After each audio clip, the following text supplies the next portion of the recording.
咱的国家语言发展法对2019年开始实施。今日法院邀请教育部甲文化部报告推动状况，有立委就质询讲，教育部的文件较大，也是写做闽南语，无写台语。另外，嘛有真侪母语团体嘛咧要求讲，要赶紧成立台语推广的专门单位。文化部是答应讲，会设置台语的语言发展文化中心。够水啊！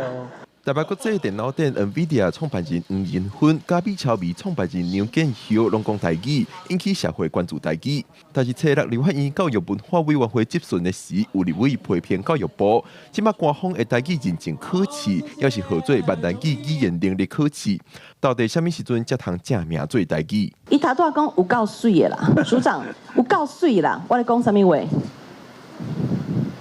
台语嘛，哈，你看你也说台语嘛，我可以接受你们现在目前觉得课纲很难及时的调整。我上一次的说法是说，非课纲的活动业务，第一线的所有公文往来，还有你们在做所有活动的时候，到底为什么不能改成台语？里面那个课纲，它目前在沟通的过程中，时间有限，我等一下不想超时。教育内这个说法，我们之前真的已经听过了。立委对教育部的回应并无满意，要求教育部搁再提出报告，说明台语正名的进度。另外，台湾自2018年开始有国家语言发展法，保障各母语的发展。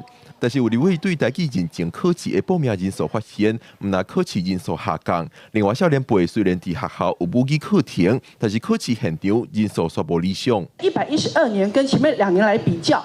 那不管是我们的报考率、我们的通过率，其实逐年还是在下降，没有提升，这是第一个。那第二个，我们发现反而是有参与布定课程本土语言这一群学生们，都要比没有参加过布定课程相关教育的这个30岁到60岁的族群来讲其实低非常的多。那我们有透过很多的奖励机制，我们希望鼓励我们更多的孩子。立委希望检讨现行鼓励囡仔参与母语考试的制度，提高母语能力。教育部会伫1个月内提供报告。另外，也有立委发现，即马台语愈少年愈少讲。即马推广台语主要是由文化部、教育部执行，立委要求要有专职单位。有学者指出，那应该设置一个台语事务委员会，来专门推动台语相关发展的业务。部长，您觉得呢？您认同吗？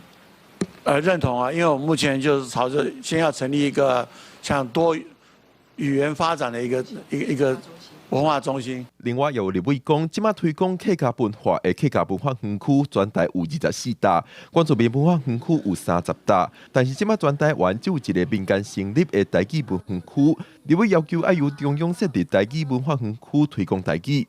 文化部表示，即马已经有咧规划，地点可能伫咧台南。记者郭伯君、林玉凯台北报道。